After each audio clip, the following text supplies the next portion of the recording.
Est-ce que cette fermeture annonce un grand mouvement vers la sortie du nucléaire en France? Non, M. Macron ne fait pas ce mouvement-là. Vous l'avez rappelé, il a plutôt des renoncements en la matière. Qu'en est-il de l'EPR de Flamanville qui coûte toujours plus et dont on sait qu'il est contradictoire avec l'enjeu majeur qui est la résistance, la résilience au réchauffement climatique qui a déjà commencé.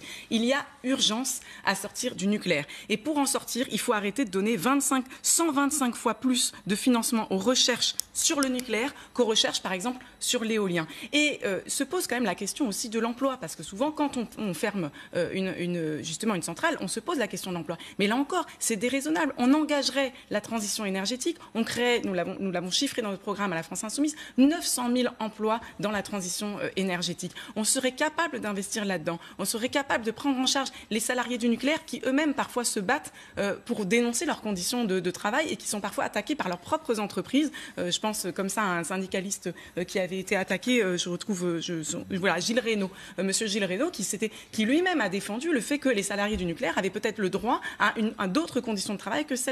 Et toute cette transition à engager est rendue impossible par le fait que l'on refuse de s'engager réellement à la sortie rapide du nucléaire et aux investissements qui vont avec, toujours au nom des 3%, etc., et de l'austérité budgétaire. Alors, il faut revenir face à un enjeu pareil, au temps long, à la capacité à planifier les conséquences. Nous avons, plus il y a d'urgence, plus il faut être capable justement d'investir sur le temps long, de planifier, etc. Et là, vous avez en fait un gouvernement qui prend des décisions, qui finit par donner des gages ou pour se donner une allure. Ça sort pas ça n'a pas été décidé la semaine dernière, ça ne dit pas n'importe quoi. Ça fait plusieurs années que c'est annoncé. La question de la création d'emplois plutôt que de favoriser l'ubérisation généralisée de la société. Vous pourriez vous poser la question. Vous favorisez l'ubérisation de la politique et du discours politique. Mais je ne sais pas ce qui est le pire en la matière. Depuis le début de ce plateau, vous êtes une arrogance incroyable. Ah oui, mais ça c'est le leitmotiv.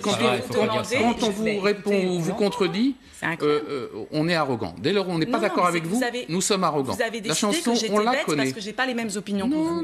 Non, j'ai pas dit que vous étiez bête. Je regrette simplement que vous soyez dans l'incantation et le discours facile. Bien sûr, évidemment. Oui, on a tout à fait compris quel était le fond de ce que vous proposez. Sarah Legret, est-ce qu'il aurait fallu retarder encore la fermeture de Fessenheim? On va terminer sur cette question. Bien sûr que non, il aurait fallu anticiper et planifier. Et depuis, en fait, dès le premier jour de son arrivée au pouvoir, M. Macron aurait dû, s'il était écologique, et c'est ce que nous aurions fait, engager la transition écologique par la planification, anticiper la création de 900 000 emplois, donc un investissement, donc renoncer à la règle des 3% imposée par Bruxelles et engager une stratégie industrielle pour le pays qui soit en cohérence avec l'urgence écologique. Et c'est ça qu'il faut mener. Et M. Macron est en dessous de tout, à la fois pour la stratégie industrielle, à la fois pour l'emploi et pour l'écologie.